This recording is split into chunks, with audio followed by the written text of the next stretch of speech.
I like to wait one more minute as people come in post coffee.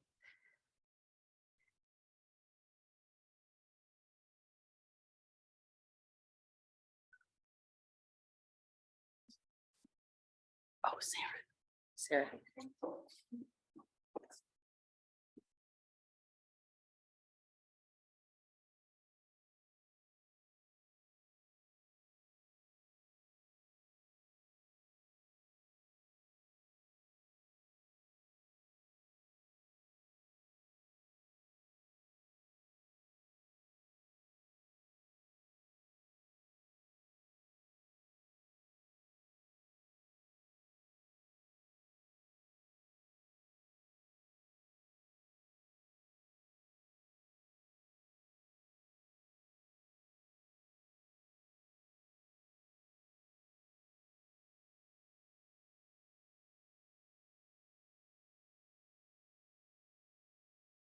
To this morning's Shop Talks.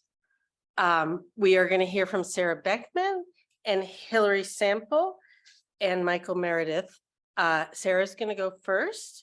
And Sarah is the Andrew Heiskell Rome Prize Fellow in Ancient Studies for the 2022-2023 academic year. And she's also assistant professor in the Department of Classics at the University of California, Los Angeles, where she's been on the faculty since 2018.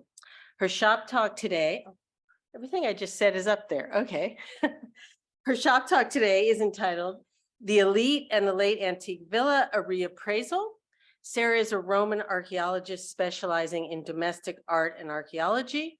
Her primary research interests include domestic structures and spaces, sculpture, provincial material culture, and late antique art and antiquarianism. The book project in progress that I think we'll hear about today and that she's working on during her fellowship year is entitled The Villa in Late Antiquity, Roman Ideals and Local Identities. And it focuses on villa sites as total social spaces in order to focus attention on non-elite populations traditionally left out of the archaeological discourse. She treats diverse material culture packages of the villa in the Western provinces as evidence for regional variations in late antique elite culture. Sarah's published a number of articles in Roman archaeology, including one that is forthcoming, entitled Marble Statuary and the Discourse of Display in Late Antique and Aquitania. And it is in a German volume with an extremely long German title, but we're looking forward to that. She has also had published just this January an article entitled The Naked Reader, Child Enslavement in the Villa of the Mysteries Fresco, which came out in January from the American Journal of Archaeology. In 2022, she published Portraits and Identity, Roman and Elite in the Late Antique Villas of Aquitania in Art Bulletin. The Idiom of Urban Display, Architectural Relief in Late Roman Villas of Karagan came out in the American Journal of Archaeology in 2020. And while she's here, she's also working on an article entitled, a great title, The Trouble with Cupids, Iconographic Slippage Across Representations of Roman Amour, Erotes, and Child Slaves, which is going to be part of a forthcoming volume on child slavery from Edinburgh University Press. Sarah has been the recipient of a number of grants and fellowships. This year, she had to decline, in order to come to Rome, she had to decline the Loeb Classical Library Fellowship. At UCLA, she's been awarded the Faculty Career Development Award, the Economou Keck Fund grant in the fall of 2020, the COR Faculty Research Enabling Grant in 2019 and 2020, and the Non-Senate Faculty Development Award in 2017, 2018. Sarah has been a Fulbright academic fellow in France, and she was the winner of the Archaeological Institute of America Archaeology of Portugal Fellowship when she was a grad student. Our second shop talk will be by Michael Meredith and Hilary Sample, who recently arrived, Michael and Hillary are the Arnold W. Brunner, Catherine Edwards Gordon Rome Prize Fellows in Architecture and principals and founders of MOS Architects in New York. Their shop talk is entitled Buildings, Books, Gardens, Drawings.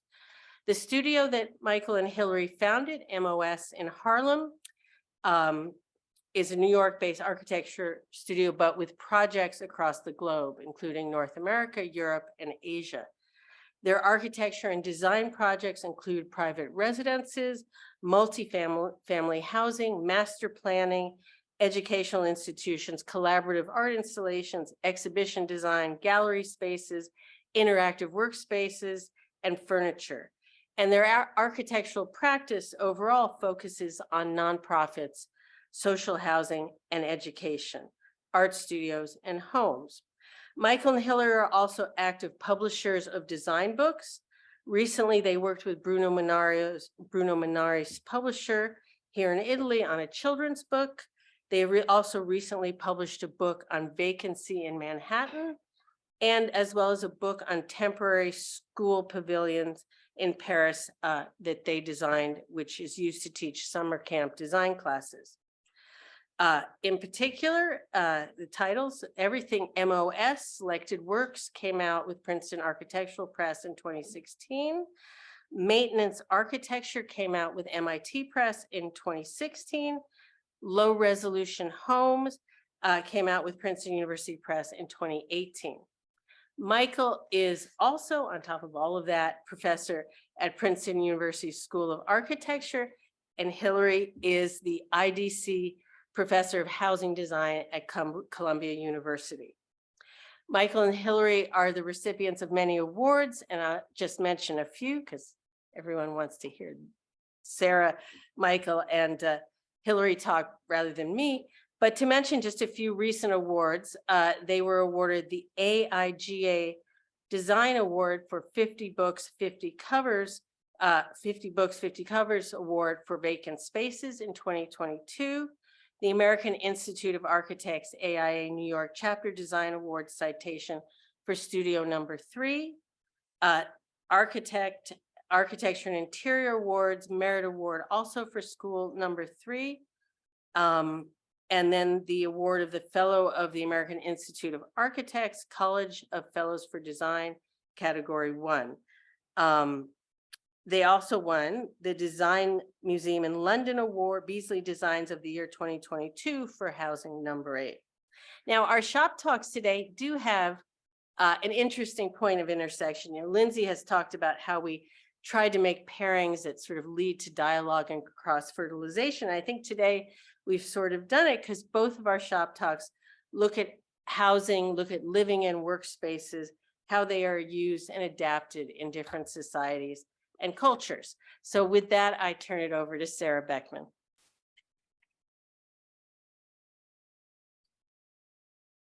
And just to say, I will time and I'll put a sign up at 3 minutes. Okay.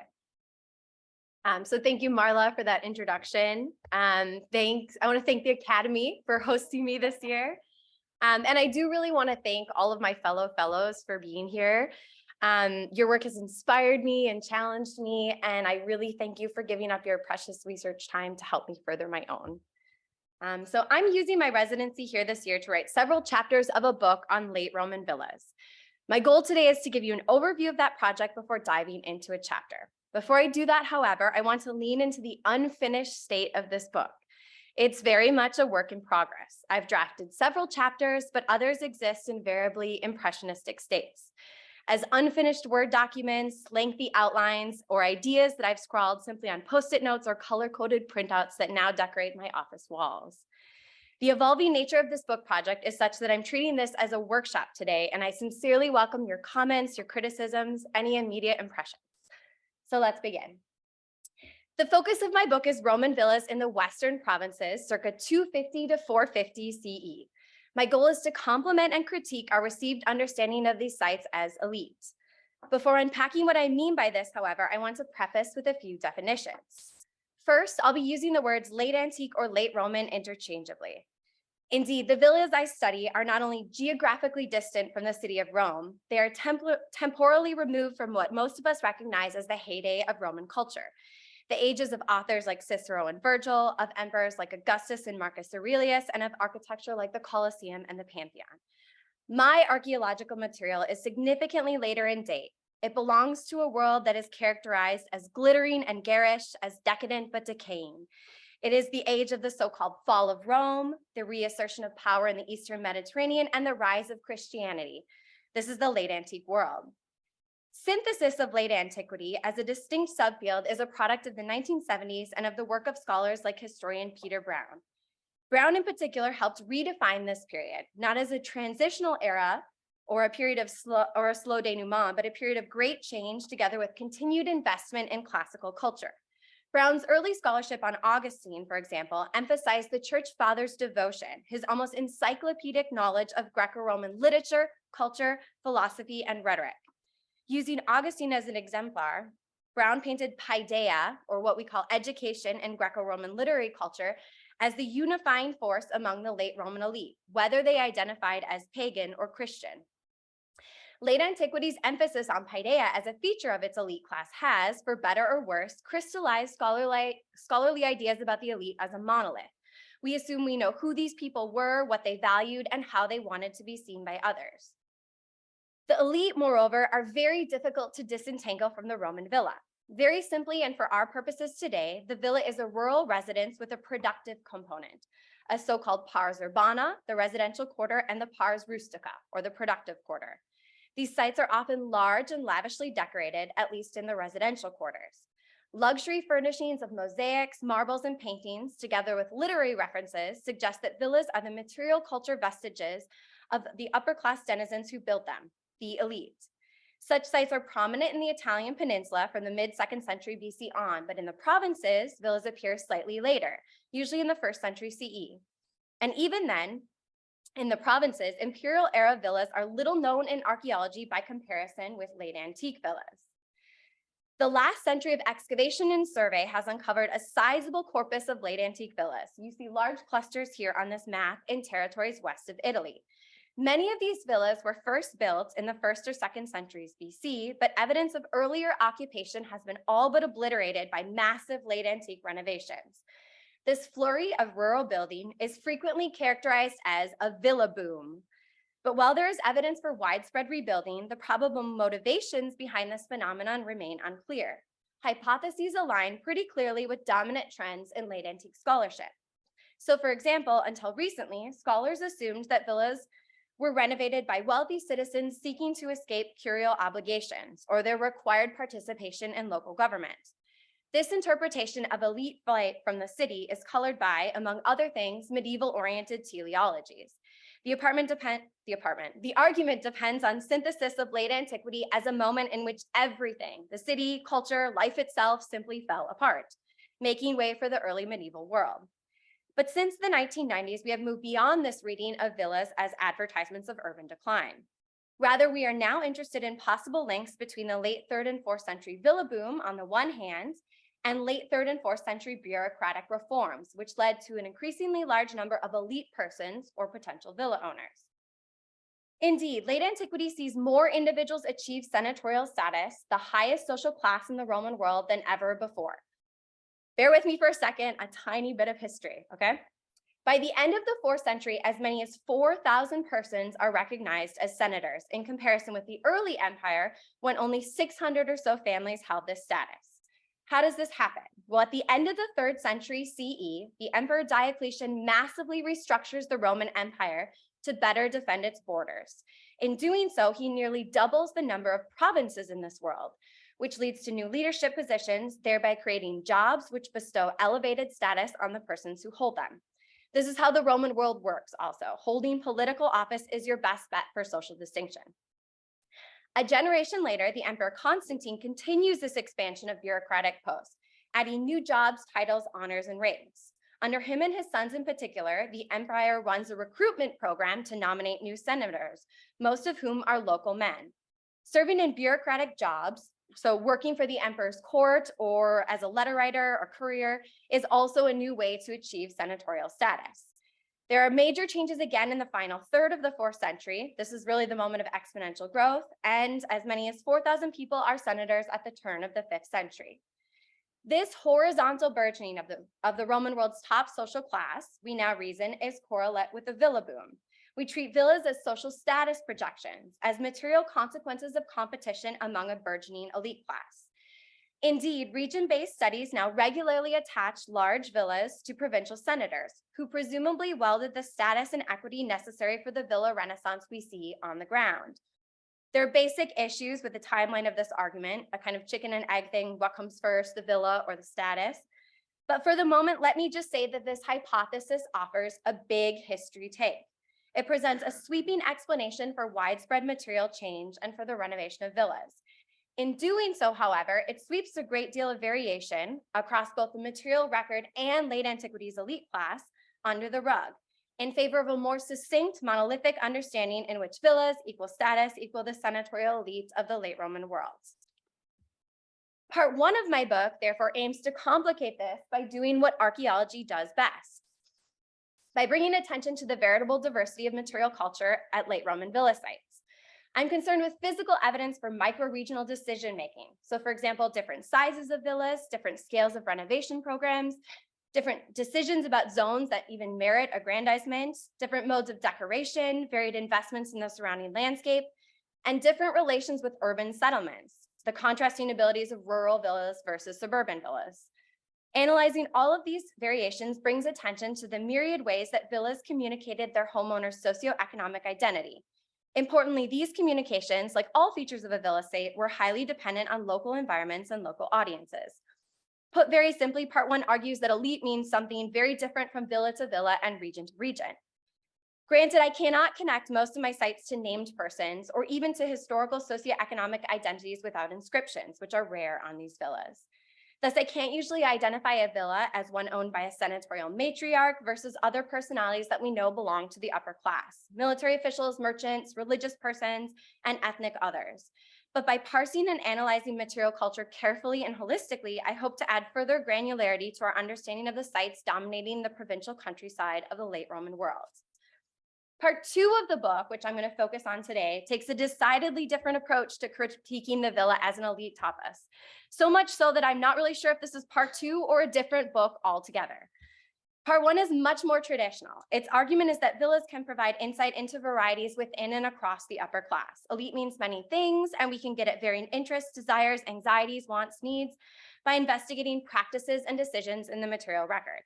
Such work is warranted. I believe this. We need to better understand how power was expressed in the provincial interstices of the late antique world and to what effect. But in part 2, I seek to move the discussion of villas beyond the elite and beyond their owners. That is, I aim to fundamentally rethink the scale at which we even study the villa. My reasoning is really quite simple. One of the most readily available factoids about villas in ancient literature is that they are the property of absentee landowners. Absentee landlords were the norm here, whether said owners owned one estate or a half dozen. Thus, the elite people we regularly associate with Roman villas, whom we privilege in discussions of villas as status symbols, did not actually live on these sites for most of the year. Their participation in government or the military, the church, commerce, what have you, was such that they spent most of their lives in the city versus the countryside and on their country estates. Accepting this to be true forces us to reconceptualize the Roman villa as a space that often operated independent of its owners and was inhabited, frequented, and I dare say renovated to serve a much larger range of persons beyond the owner. We might think of the following populations. So laborers of all kinds, free, enslaved, and seasonally contracted.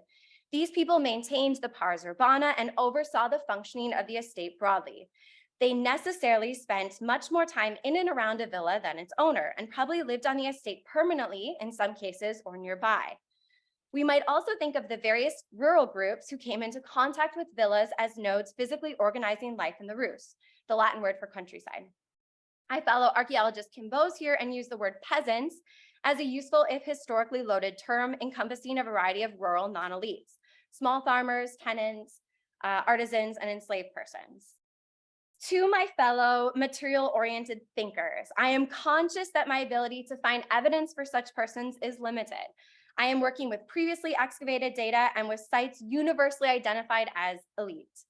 But the existence of subaltern populations at these same sites and the constant presence of non-elite actors is such that we must rethink our approach to the Roman villa. I want my book to create scholarly space for investigating such populations and for interrogating their relationships with both the Roman world and with rural space broadly. Again, the stories of marginalized voices in the Roman world are precisely those that archaeology is best equipped to recount, however fragmentary they may be. Let's consider the chapter then that opens part 2, which must bridge the book's discussions of elite and non-elite actors on the villa and create space for the latter in particular. It begins by taking task the common misconception that 3rd and 4th century villas should be regarded as proto-feudal estates, which exerted a domineering presence over rural populations. This is far too simplistic as far as the material record is concerned. Rather, archaeology shows us that in different ways and to varying extents, late-antique villas talked, so to speak, to rural inhabitants. Villas courted them and strove to secure the allegiance of people working on the estate or living in the vicinity.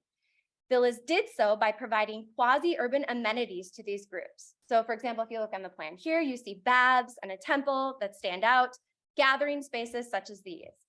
I believe this kind of architecture reveals something about the relationship between estates and the surrounding landscape, by which I mean the land itself and the people living in and moving across it. Villas needed the rus, and the rus depended on villas for certain amenities. The relationship between the two is maybe more horizontal, more reciprocal, and more symbiotic than we once thought. This is not to say, this is very important, this is not to say that life in the Roman countryside was not stratified. It was in late antiquity as much as any other period. Those who own land sit at the top of the social ladder. Real estate is real estate. I absolutely believe this. And yet to presume an especially oppressive relationship between estates and rural populations in the late Roman world is to perpetuate synthesis of this period as synonymous with decline, while obfuscating certain realities of the archaeological record. So in the time that remains, I want to discuss 4 ideas that organize the chapter I'm working on now. 1, certain late antique constructions or renovations on villas welcome visitors of all social classes, the elite and the non-elite. These include apsidal halls, cult buildings, and bath structures in particular. Villas offer these spaces, point number 2, to consciously assert the value of their owner as a patron in a world that sees increasing competition for clients of all kinds, even those of lower socioeconomic status. Point number 3, competition for clients furthermore suggests that rural populations had agency and should be given much more attention in studies of the villa broadly. And finally, point number 4, there's a preponderance of evidence to suggest that peasant populations responded positively to these offerings. Their lives are in conversation with the villa, I think, which may also help us understand post-antique evolutions of late Roman estates. To the first points, and material constructions which prove villa owners catered to non-elite populations. I debated between going into depth rehabilitating the apsidal hall or discussing cult buildings on villas in southern Portugal, or investigating quasi-public bathhouses in southwestern France. The latter won out because this is the freshest work that I'm doing, and I really do want to try this all out on you all. So I'm going to move us now to southwestern France, which is a regular treasure trove of late antique villas. Rural habitation sites that are archaeologically identifiable, so villas in particular on the left and small farms on the right, are often in close proximity to each other, some within 3 kilometers. I've settled on investigating baths here because, although many villas in the world have baths, archaeology in Aquitania documents widespread attention among 4th century landowners to the renovation and aggrandizement of bath complexes, with architectural and decorative renovations, impressive mosaic floors, and marble wall paneling. The assumption is always that this was done to impress elite guests. But again, this assumption leaves out a much larger rural population living in and around these villas and baths, who we need to stop forgetting about. Let's take a look at a few examples, starting with freestanding bathhouses. By their physical separation from the pars urbana, freestanding bathhouses facilitate use by a wider public. You see here the bath complex with the purple arrow at the Villa of Lupiac, which was only partially excavated in the 1950s. It is east of the villa, not far from a slightly later necropolis, which you see farther to the east, also associated with the site. Keep that in mind. I won't talk about it much, but I'll mention necropolis again. Here at the Bath complex at Sunk Creek, a standalone complex here, connected to the Pars Urbana, but distinctly separate from it, was excavated in the late 19th century. Reports suggest lavish decorations of polychrome marine mosaics. And here at the bath complex of Mirac, which was expanded so that there were various rooms of the bath, hot rooms, cold rooms, tepid rooms, and also a space for walking, was extended along the river. The separation of these baths from the Pars Urbana invites speculation into the populations frequenting them. Urban baths have received far more attention in our scholarship, but from literary sources, inscriptions, and the sheer number of baths in the Roman world, we know that they were spaces for social mixing. Senators and slaves bathed in the same baths, although not always at the same time. Bathing was an essential component of Roman life. With the freestanding complexes I showed you in particular, their separation from the Pars Urbana suggests they catered not only to villa guests, but to rural users broadly. Interestingly, several baths in this region, which are connected directly to the Pars Urbana, furnish exterior evidences, I think, for non-residents. Perhaps the clearest example is found at the Villa of Montmorin, which was excavated extensively in the mid-20th century. Montmorin's baths were built in the first half of the 4th century. I think you see them right here, Tams. In the first half of the 4th century, north of the large entrance courtyard and adjacent to the Pars Urbana, which is the large structure around the peristyle with a terrace up at the top. Let's see. They are definitively a late antique addition, these baths, which includes a possible nymphaeum right here. These are the cold rooms, hot rooms, and then a pool up there. Let's see. Okay, so the nymphaeum may have been a temple-like structure for the veneration of water spirits. The rest of the bath complex is used for regular bathing. Interestingly, there are not one, but 3 different entrances to this complex. The first, which you can see there with the blue arrow, presumably designed for occupants of the Pars Urbana, is here. It connects the peristyle courtyard around which the residence is organized. You must be in the residence proper to access the baths in this way. By contrast, a second entrance to the baths is at the rear of the villa here. This entrance, in comparison with the previous, is an exterior entrance, meaning that it likely served persons outside of the Pars Urbana. We might imagine this entrance as permitting peasants working on the land or passing by to access the baths, on possibly even a more regular basis than the owner and their guests, if the owner was one of our typical absentee landlords. The third entrance to the baths, interestingly, is catering to people who were just as essential to the maintenance of the estate as the laborers in the surrounding countryside. The domestic staff, presumably enslaved persons, who lived around the so-called Court of Commons right over here. Excavations in this area uncovered space for storing foodstuffs, animals, and presumably people. The ability of even enslaved persons to use the baths was facilitated by an entrance here from the Court of Commons, up a set of stairs right there. Yes. Or you could come in again from the exterior of the site. Can we know for sure that all 3 of these groups use the baths? So enslaved occupants of the villa, members of the larger rural community, and the probable elite inhabitants or guests of this residence. Funnily enough, we assume elites use the baths all the time without definitive proof, but I feel myself having to prove that non-elites use the Montmorin bath complex. Nothing in the excavation directly helps me with this. So there's no graffiti that can be securely associated with such populations in the baths. There's also no inscription at this site, like one found on, for example, a Thracian estate, which gives access to the populace and the familia. So the people broadly and the familia, which in the Roman world is both your direct family members and enslaved persons. There are also no votive objects in the possible nymphaeum here. It was pillaged in a post-occupational period. Although votive finds at the villa broadly do exist, they're actually concentrated in this small temple that looks maybe like a burial in the sigma-shaped entrance there at the front. At Montmorin, only the architectural plan dictates possible access by both elite and non-elite groups. But this is really something. I think this is something. It's not true of all estates in Aquitania, just some of the larger estates, which is interesting in and of itself. Why, you might be wondering, would an owner of a villa open their baths and their nympham to a wider public? I believe this impetus is correlate with both increasing competition among villa owners for clients, even in the roost, and with the agency of rural inhabitants. To that first point about competition for clients, archaeological surveys here in and around Aquitania have highlighted the density of rural occupants in late antiquity. Elite villas and small farms are known in large numbers. It's therefore not difficult to imagine villa owners in competition with each other for the loyalties of rural denizens. Those rural inhabitants, moreover, were more likely to prefer one villa over another, maybe even offer their services or seasonal labor, if said villa provided certain amenities like a bath, an nympham, even a temple, all of which are present at Montmorin. As far as the agency of rural actors is concerned, several late antique literary sources suggest that wealthy landowners really had to think about this. Take, for example, this speech on patronage written by an Eastern senator named Livianus in the final quarter of the 4th century. Livianus is an old school aristocrat who had inherited senatorial status, and here he calls attention to various ways that, quote, poor rural folk have frustrated the interests of landowners like himself. He expresses anxiety and outright irritation that the current system of patronage in the Roman world somehow permitted rural folk to seek out different patrons for different needs.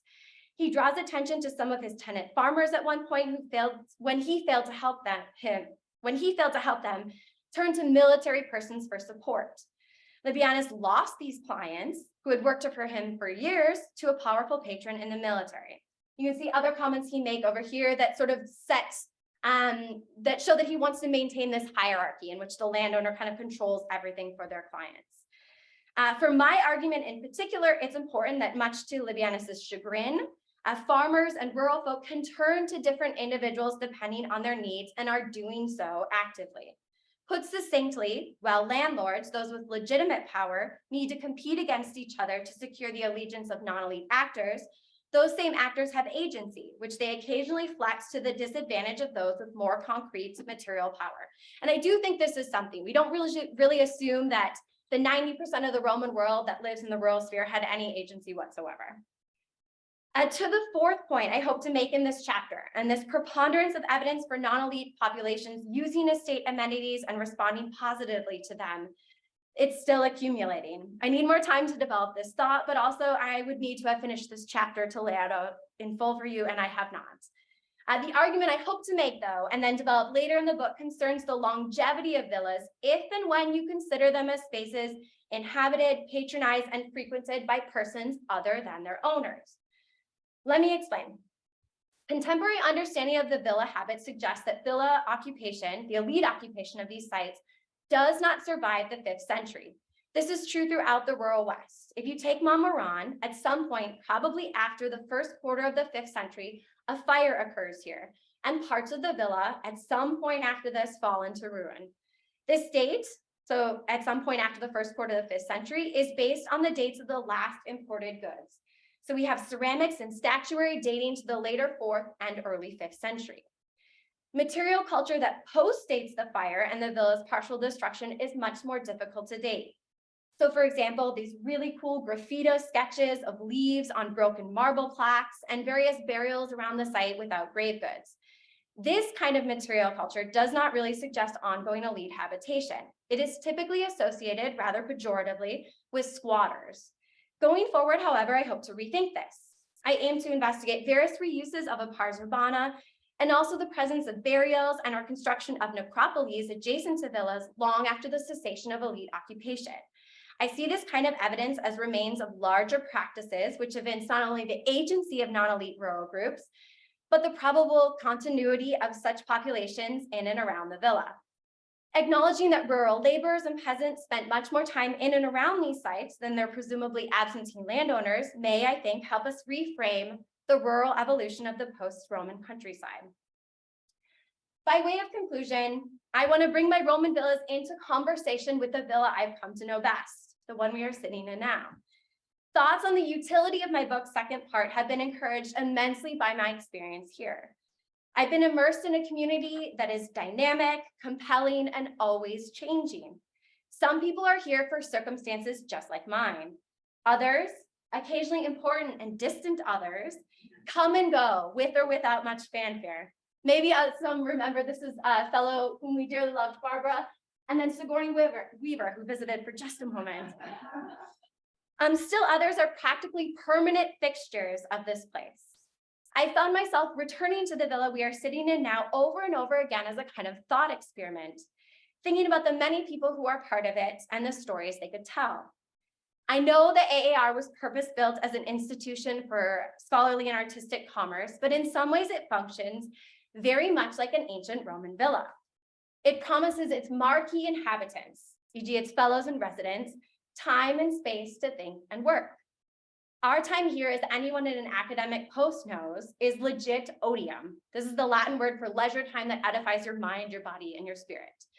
This is the kind of time that is vanishingly rare back at our home institutions.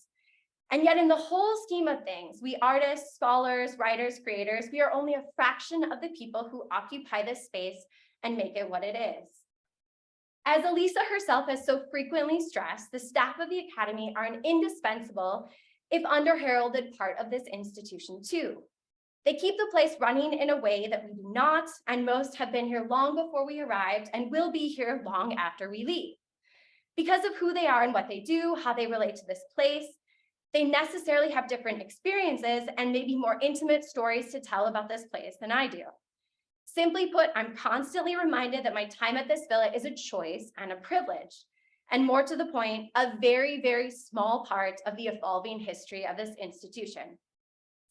This reality has reaffirmed my interest in rethinking the Roman villa, not simply as an elite structure, but as a window onto the full spectrum of Roman society. There are populations at villas beyond the most visible and most distinguished. Their perspectives are invaluable for understanding the full machinery of the building, the community, and the villa as an institution. It's just that in looking for them and trying to recover some of their stories, I may necessarily need to depart from and even challenge scholarly conventions about what we are supposed to learn, know, and think about Roman villas. Thank you.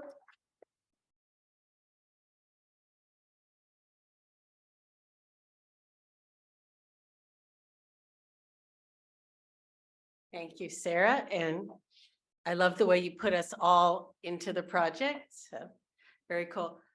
Well, thank you to all three of you for fascinating presentations. And I imagine we have many questions. So I turn it over to all of you. Emily, I saw your hand up first. Maybe I'll collect a few questions. Emily.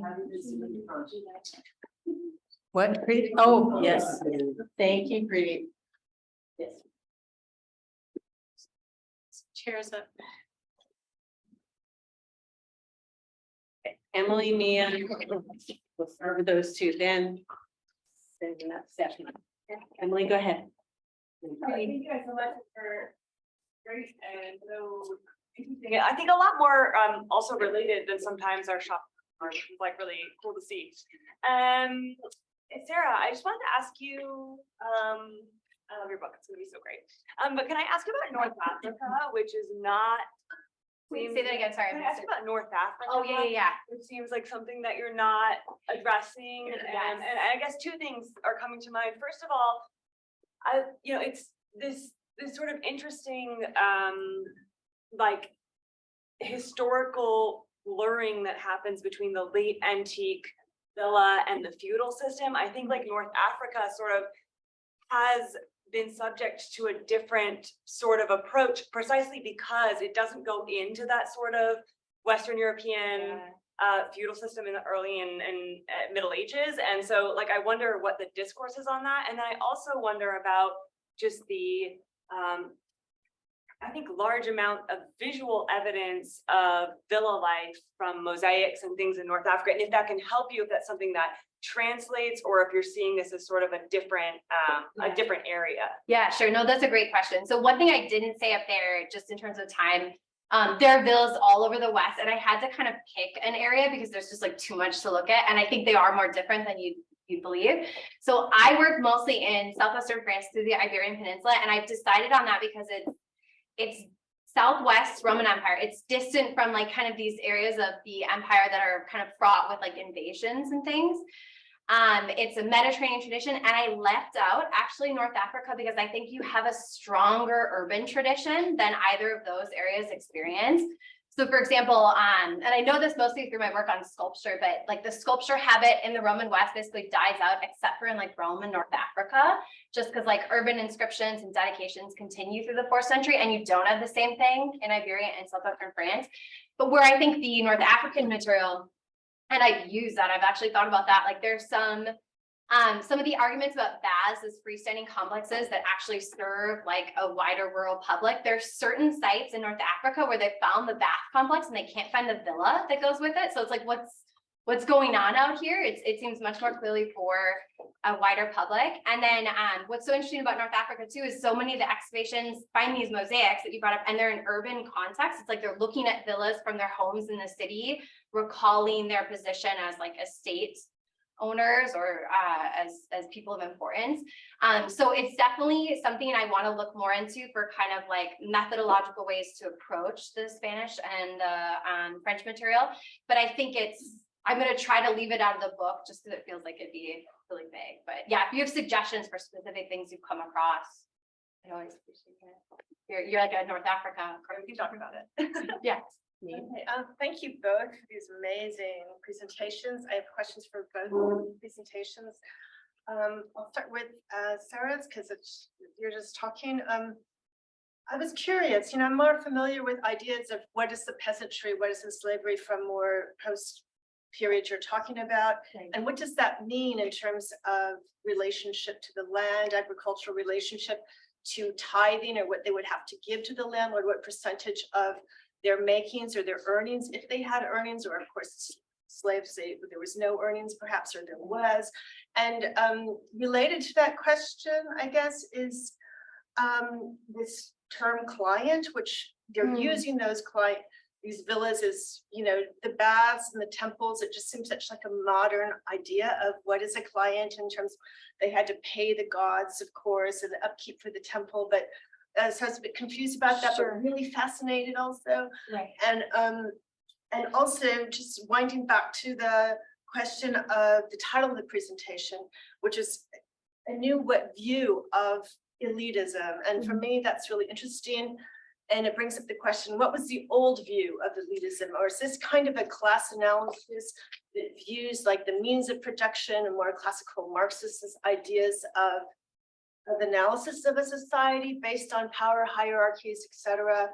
And if so, are there other ethnicities or from people who maybe have different skin color, different look, that would be folded into this hierarchy of power, in addition to like a classical Marxist view of class analysis?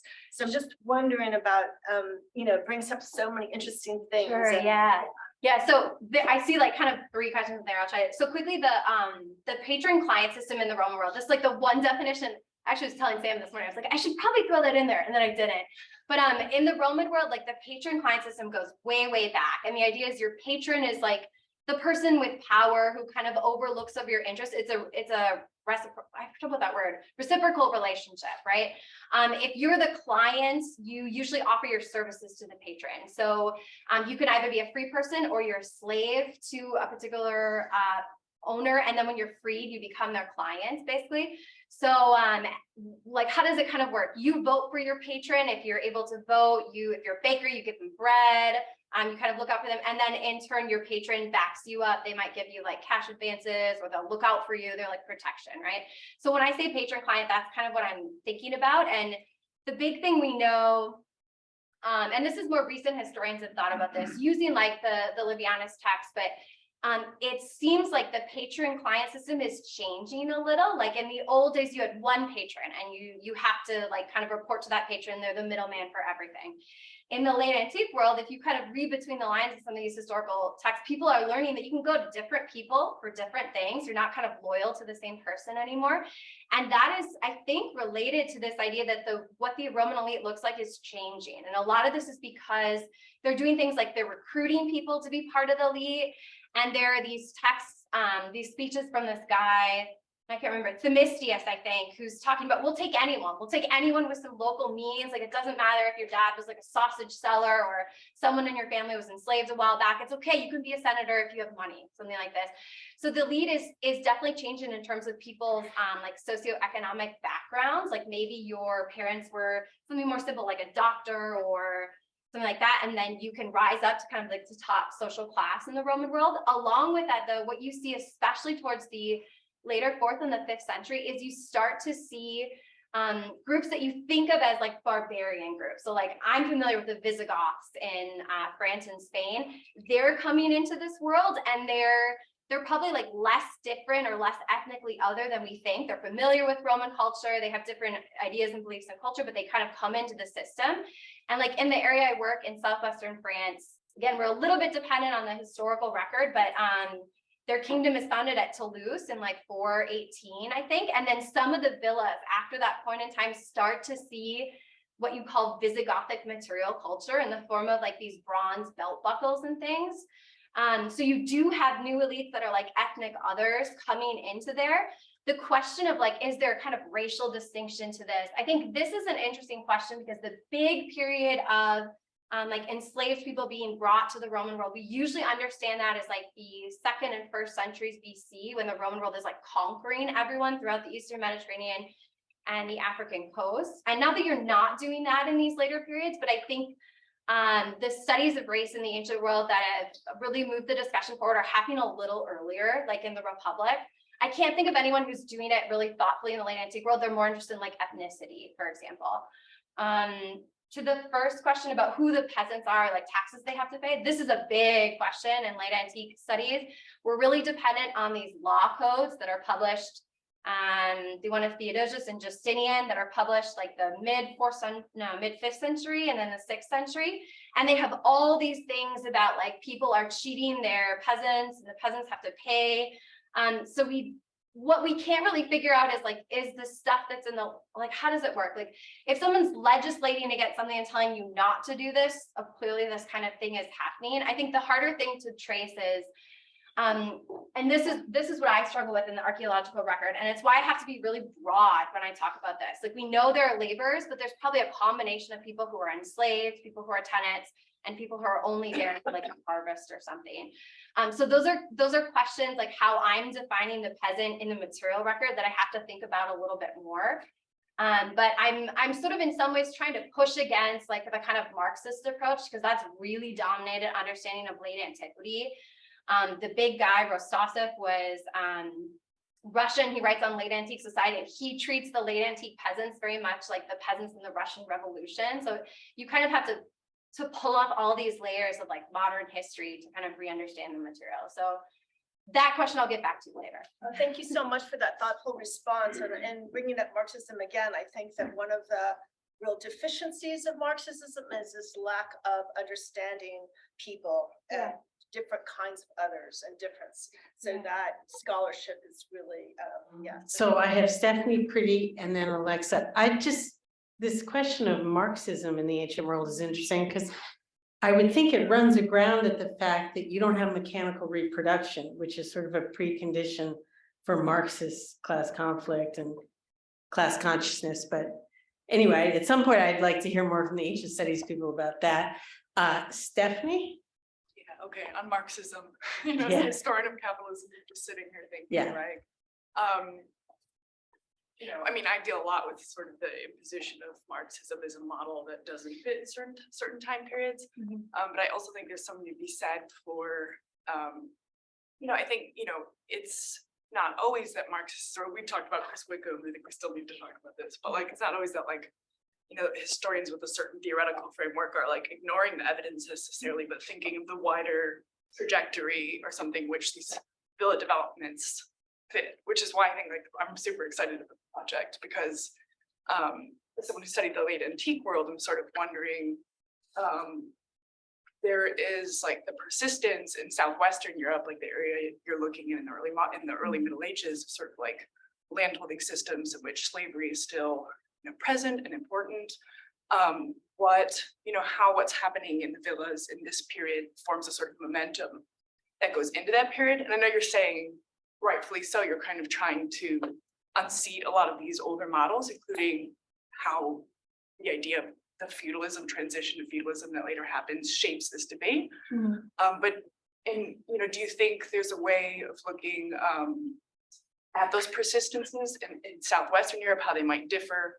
And do you think that can say something to like what's happening with those or not?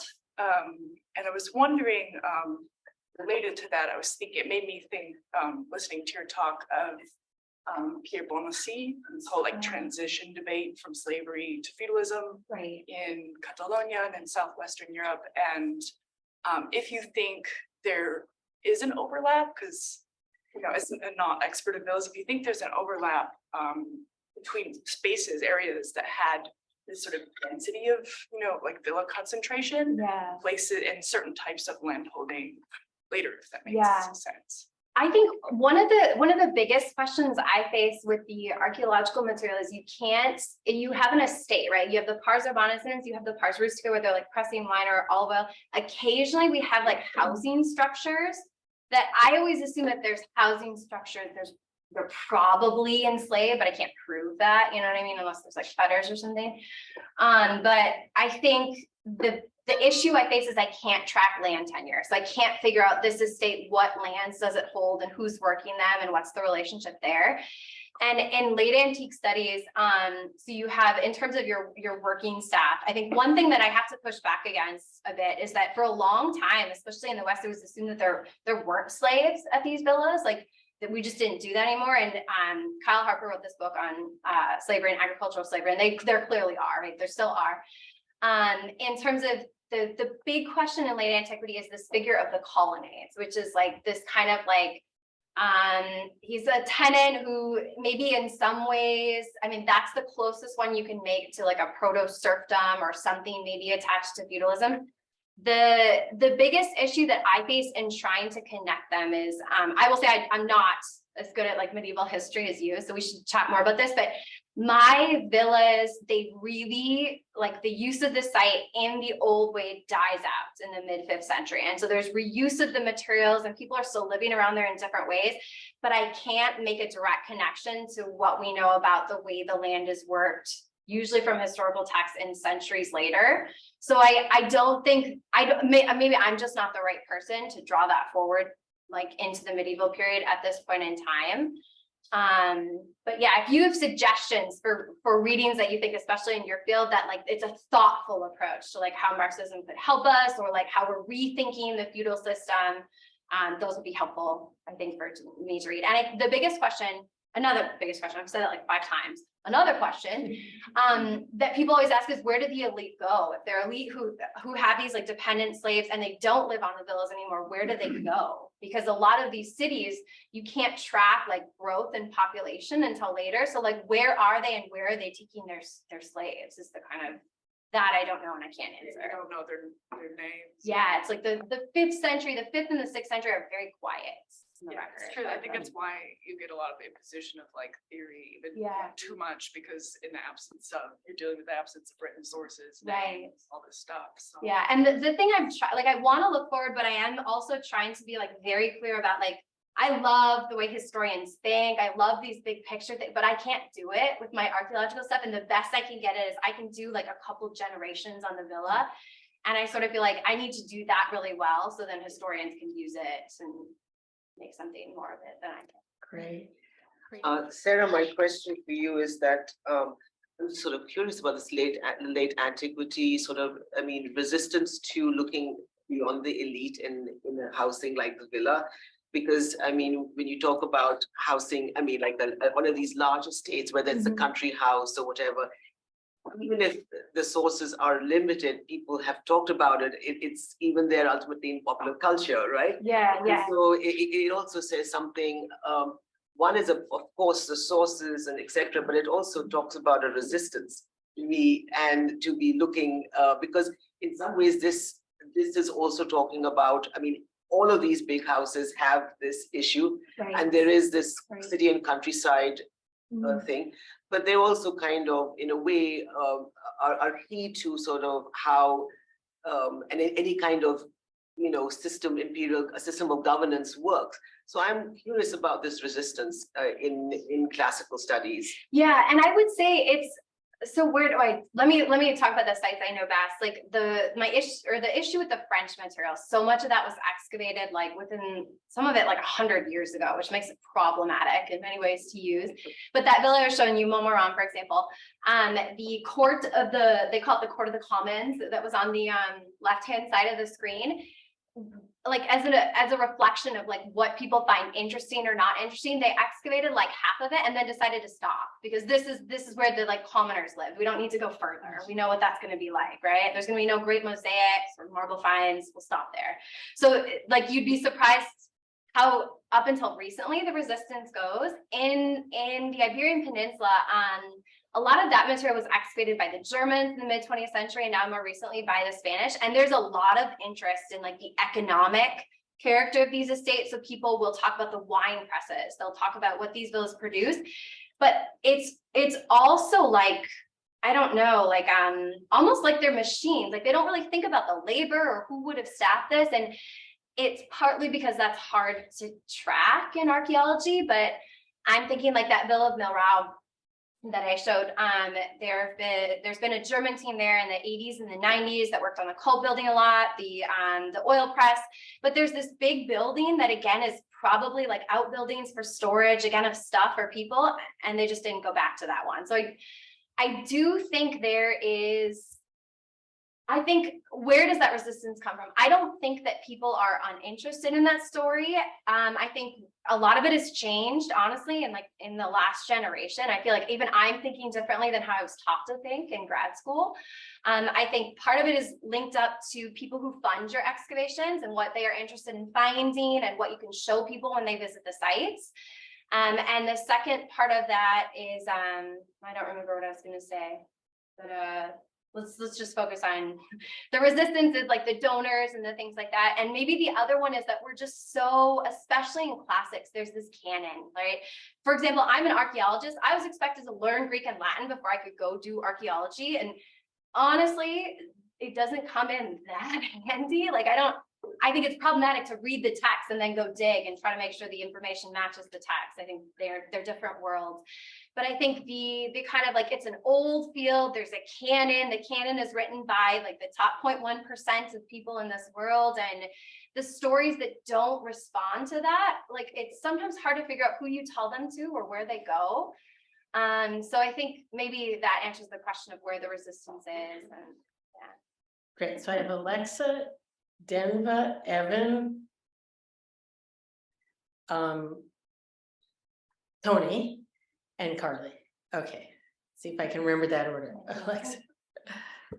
It's so exciting. We have so many questions. We have 20 minutes till lunch. So I think I'm going to do two at a time. So I have Denva and then Evan. Why don't you each ask your questions and we'll go to Tony and Carly. Are there other people that have questions too?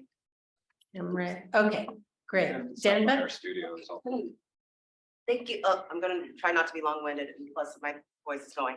But thank you for both of those talks. This question is for Sarah. So I understand that you're trying to recover the non-elite in these villas. I want to push us to kind of just to think expansively. Maybe this is an article and this is not a part of the book, so forgive me. But I'm wondering about Melania going and pursuing asceticism, right? Yeah. And so that's a reversal of patron-client, right? Yes. So what can we uncover when we think about her voyage, of course, into the desert, because I'm keen on that. Right. No, this is like well, I'll just Evan, you want to ask your question? Sorry. Yeah. I'm done. We're going to take two. Oh, and then okay. Let's.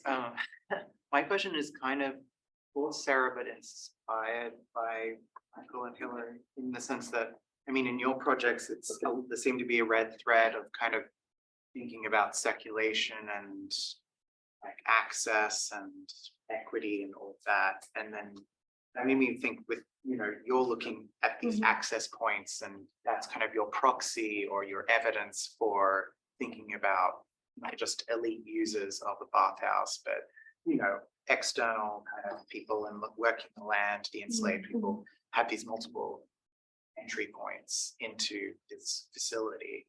And I'm wondering, have you like thought of using like architectural theory when things like from the world of architecture to, you know, rethink this and like how circulation works? Because I think of like the Villa Adriana and a lot of modern architects were inspired by that, you know, making their projects. But people have used like modern architectural theory, I think, to think about the tunnels and access points and just walking through the site and saying, you know, this is like a stop point, which would have been controlled by doors, but was it controlled by doors? Would you have kind of physical enslaved person there to control access? Right. So I guess that's my question. I had many more, but I'll just ask one because they're short time. Well, my quick thought to that, I should ask you both for suggestions. I think in ancient studies of people have worked primarily with like Pompeii because you have walls preserved higher up and you can do kind of like space syntax. I'm gonna say things that you guys are like, that was like ages ago, like space syntax analysis. And I haven't thought about this too much, probably because the chapter is not finished. And so that would be a great way to like tie my baths and the apsidal halls and what's the other thing I want to do? Cult buildings into conversation. Because really the point of this chapter is like bring these people into the villa. So then after that, I can explore the evidence for them better. So that's a good suggestion. I've not done that yet, but I should. And if you have suggestions for people who have done that recently, like in the last 10 years, I would really appreciate those. And to Denva's question, this is like an article that I don't have time for that I know that's like, because I love Melania the Younger because her path to aestheticism involves getting rid of all of her states slowly. And then she goes to Jerusalem and she builds like a monastery for female converts, which there's 300 of them. And you're like, well, who are these people? Did they choose that? Or did she like buy them and get them to be aesthetic with her? So that's like an article in process that I think it was on my plan that I showed you, like talk to Denva about this. So Do it. we got to chat about that. That's great. Tony and Carly, why don't you ask yours? Thank you for both great presentations. I have lots of questions on architecture, but actually, Sarah, I had a question for you. And that is, you seem to have highlighted a kind of from below discussion. And I'm kind of wondering about the interstitial aspects of it. Like, what does it mean to be an absentee landlord? Is it even a greater accumulation of wealth required to have a place that you don't live? And who are the visitors to this place? And what is their sort of interest and desire and ability, you know, to participate? Is it business? Is it leisure? Is it a combination of both? Just how does that operate? And I don't know whether there's any greater